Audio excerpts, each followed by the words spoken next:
To provide more insights into the Supreme Court ruling on Vice President Sara Duterte's impeachment, we are joined by former Senate President Franklin Drilon this morning. Good morning po. Thanks for joining us again. Good morning. Magandang umaga po. Good morning. Okay, Senator, let's get right to it po. There have been several senators with different opinions from kay Tito Soto and SP Cheese about the interpretation po of the decision of the Supreme Court. Ano po ang basa nyo dito? Sa akin, medyo mali ang decision ng Korte Suprema. Unang-una, dapat, alam mo, pinag-aaralan na mga abogado, alam nila kung mayroong sinasabing political cases or political questions. Dito sa aming mga abogado, pag sinabi mong political question, dapat huwag ng pakialaman ng Korte Suprema dahilan sa mga maraming consequences yan. At yan po ang una nating titingnan. Yes. Doon po sa first paragraph pa lang, first paragraph or first two paragraphs of the decision, they recognize that the impeachment is at least partly a political decision. At dapat they should have refrained already from deciding the case on the merits because it is a political question involved. That's right. Ibig sabihin, may mga political decisions na dapat hayaan sa political departments ng pamahalaan na mag-decide. Halimbawa, ito pong impeachment. Ang decision dyan ay whether or not to impeach is a political process.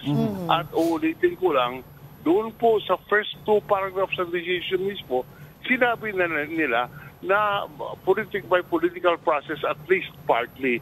Ngayon, alam mo kasi kung pinakialaman ng Korte Suprema, halimbawa dito, yung impeachment trial, unang-una, pwede rin pagdating ng panahon, pag nagpresenta ang Korte Suprema ng budget doon po sa Kongreso, pwede rin po sisihin ng Kongreso kung ang mga constitutional duties ba ng Supreme Court nagagampanan nila. Halimbawa, sa kalagay sa ating saligang batas na dapat from the time the case is submitted for decision, dapat within 3 months or 1 year, kung hindi ako nagkakamali, dapat desidihan ng Korte Suprema.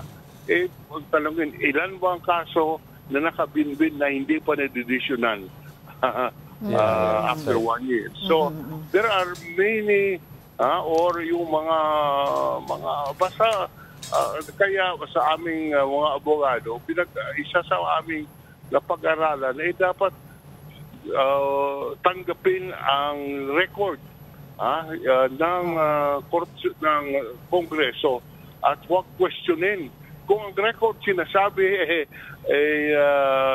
dumaan sa proseso, ang assumption dyan is tama po yan, hindi mo gagalawin ang desisyon ng political bodies ng pamahalaan. But having said that po, do you believe that Supreme Court talaga pong nagkaroon po ng judicial overreach sila and that the ruling is grossly unfair and may actually violate the Constitution? Yes, to me, there is a judicial overreach. There is a judicial overreach. Dapat hindi nila pinakialaman. Yes, Sen, no, kasi ang sabi ng iba is they also amended their own previous, I think, kay Francisco... 2003 Francisco versus House of Representatives. Given this, Sen, that they amended their previous decision, that's correct. What should the Senate now do? Alam mo, yung amending the previous decision, hindi yun masama dahil talagang napapalit na ang Korte Suprema pwede na lang palitan ang desisyon nila. Ang problema lang, binigyan na ng retroactive effect. Dapat dapat hindi ganon. Dapat applicable lang sa future cases.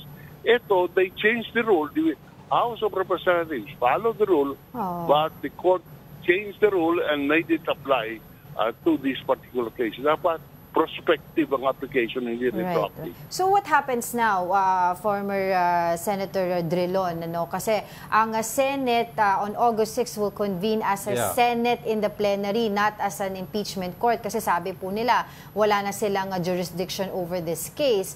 And they would probably vote kung talaga po ba sila ay mag-a-abide sa Supreme Court ruling or ipagpapatuloy itong impeachment case. Gaya po ng resolution na pinapasa po ngayon ng ilang mga senador katulad ni Senator Risa Ontiveros, Senator Tito Soto, Senator Kiko Pangilinan na ituloy ang impeachment trial.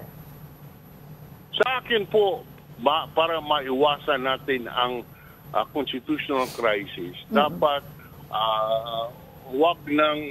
dapat sundin na natin ang desisyon ng Korte Suprema.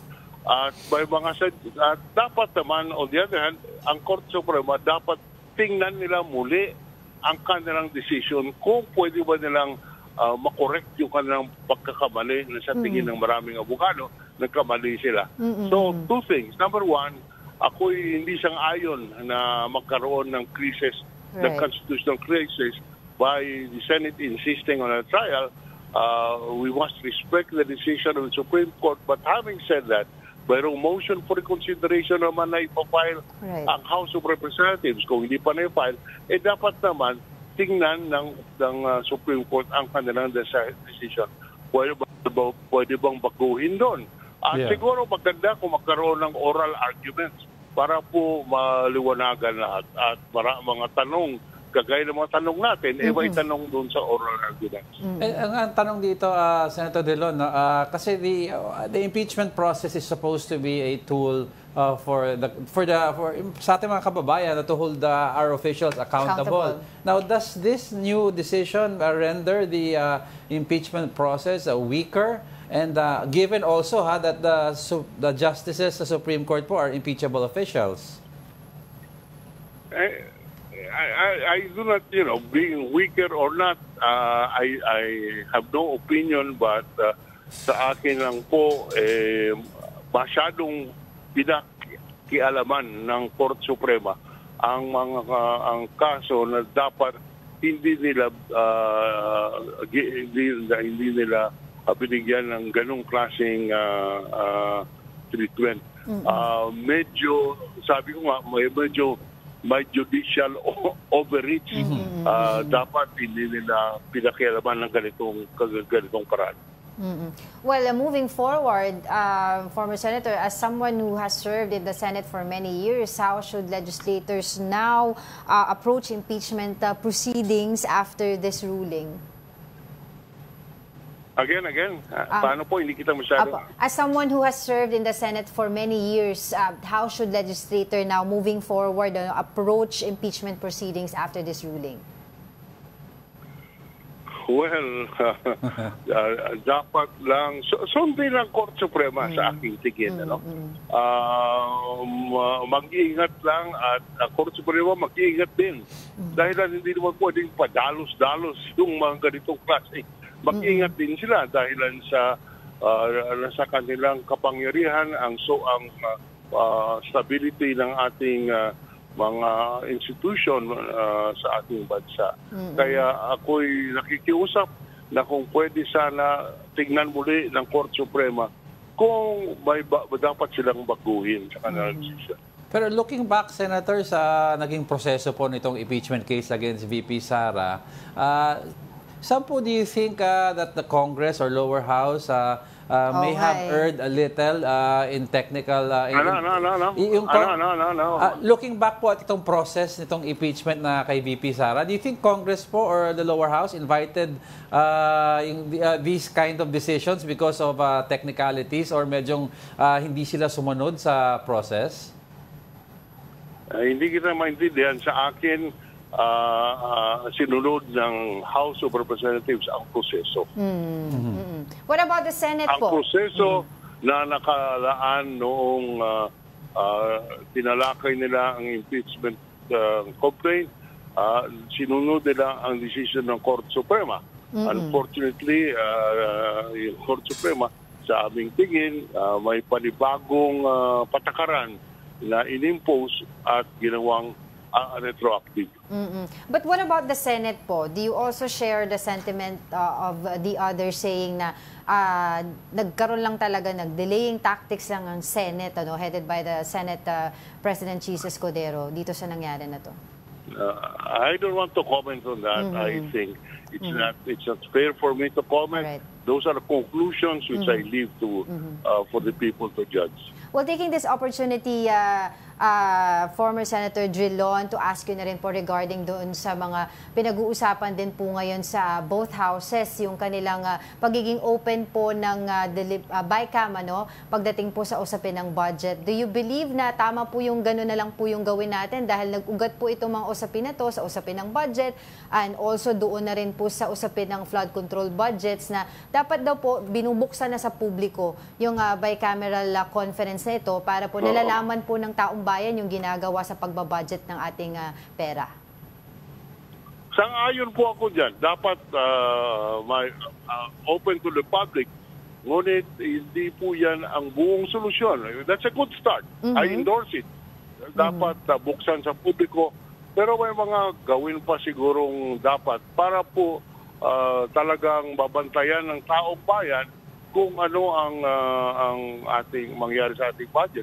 Sang-ayon po ako sa sinabi ng Pangulo na kanyang i-veto yung mga items na hindi sang-ayon sa National Economic Program. Sang-ayon po ako dyan.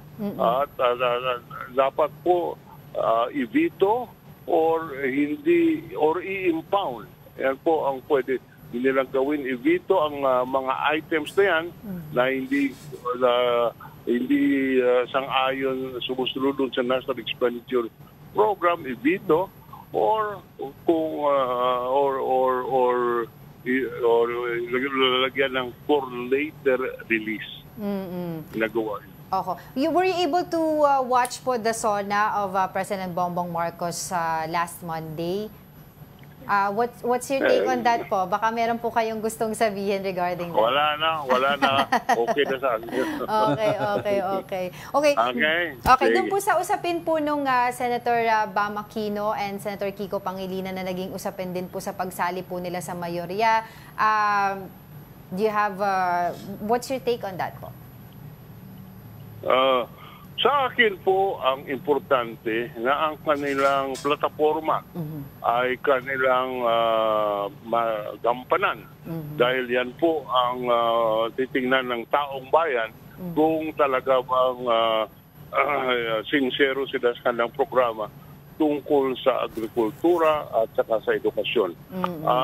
Ako po dumaan sa Senado at matagal ako nagserbisyo sa Senado at ang importante po na titingnan ka ng taong bayan, ano ba ang nagagawa mo? So, dahil makukunti lang naman ang Senado, 24 lang.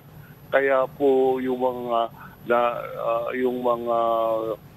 nasa mayorya ka o sa minority, hindi po masyadong importante ang dahilan sa ang bawat senador buong boto not in accordance with majority or minority kung hindi ang kanilang agenda.